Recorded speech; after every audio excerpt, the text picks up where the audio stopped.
Hello everyone, this is Another Geek, and today we have a horror movie review, a fresh one. It's currently playing on cinemas. It's Black Christmas, remake of the classic slasher movie from 1974. Black Christmas was one of the first US slashers. Of course, there were a ton of Italian movies that followed some of the staples of slasher movie, but they were giallis. I think the first slasher movie was Blood and Black Lace by Mario Bava in 1964, and then we have a lot of other gialli. I think that many of the tropes come from his Bay of Blood / Twitch of the Death Nerve movie, which the Friday the 13th movies ripped off in the killings. There is the first three Friday the 13th movies are pretty much every kill from this movie. Yes, it was a very bloody movie. There were a ton of cool kills in this one, along with Texas Chainsaw Massacre, Black Christmas are the first slasher movies, and it actually set a lot of tropes for the genre. In the original movie we have a sorority in a college, and its members are stalked by a masked killer, and there is a whodunit element, of course, as with the gialli movies that was later left out in the 80s by slasher movies like Halloween, Nightmare on Elm Street. Most slasher movies are not whodunits, with the probable exception of Scream, which have this mystery element who's the killer. And I haven't seen the trailer for this movie. I knew very little about it. I just had the opportunity to go and watch it, and I did, because I like the original.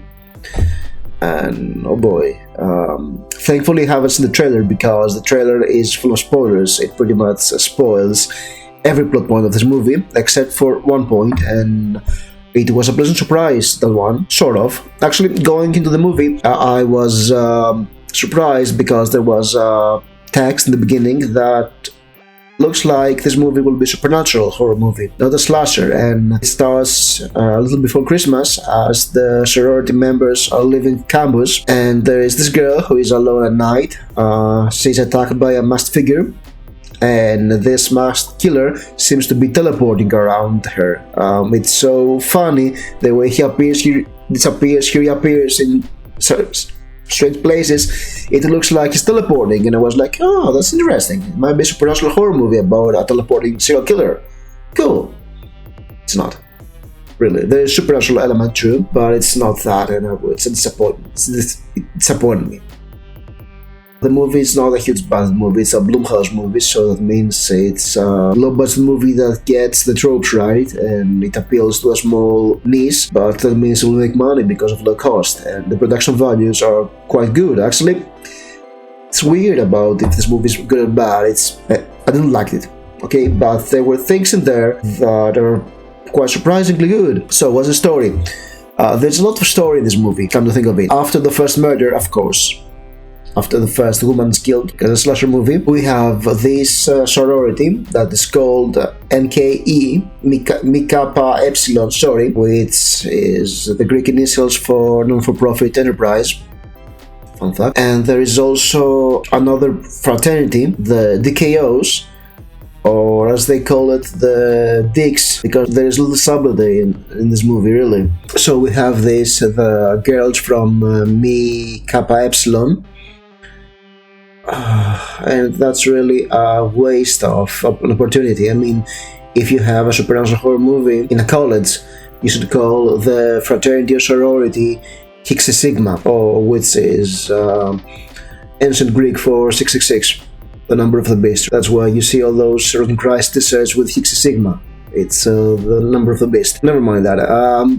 I'm getting off topic here because there are much more interesting stuff to say than the plot of this movie, because there's a lot of stuff happening. We have this for the fraternity, the sorority, and the girls from the sorority have to go to the party of the fraternity and do a sketch. The main character is a girl who is very unlucky. She had a lot of mishaps, a lot of bad stuff happened to her.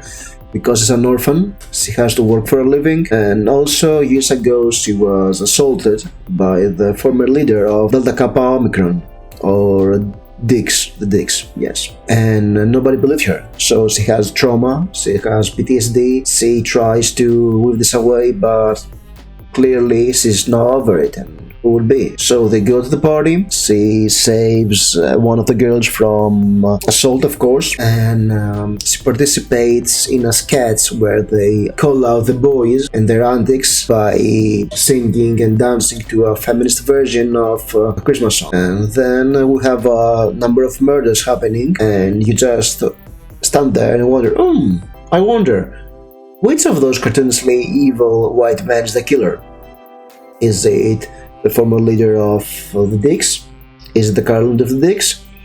Is it that English professor who one of the girls wants to cancel because he's teaching classical literature and he's only teaching them white authors and male authors? Or, this movie make a difference, and the killer is this black geeky dude who likes the protagonist, but he's very awkward and very shy. Who would be? Really? If you see the trailer, you already know, because it's revealed. What is not revealed is why this is happening and how this is happening, and we'll get there. This movie is very 2019. We have campus politics, we have political correctness, toxic masculinity, Me Too, all those stuff, and it's a Blumhouse movie. So these guys did Get Out, these guys did The Purge. So yes, they want to do a relatively low-budget movie that is topical and get some tickets. That's how they work. And it's not quite bad, to be honest. Some people may disagree with that. Some people may be, no,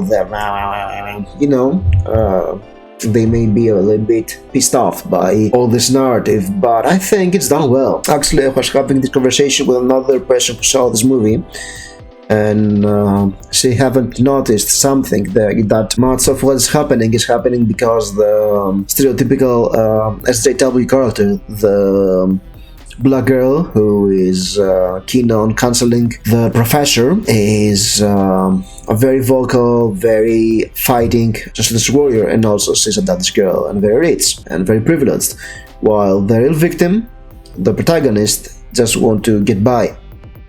So yes, there is some commentary in there. It's not black and white for most part. Actually, during the middle of this movie, at the obligatory we're trapped together with a killer, it gets good. It gets tense. It gets a little nasty. Nasty is the word. And it really works for a while.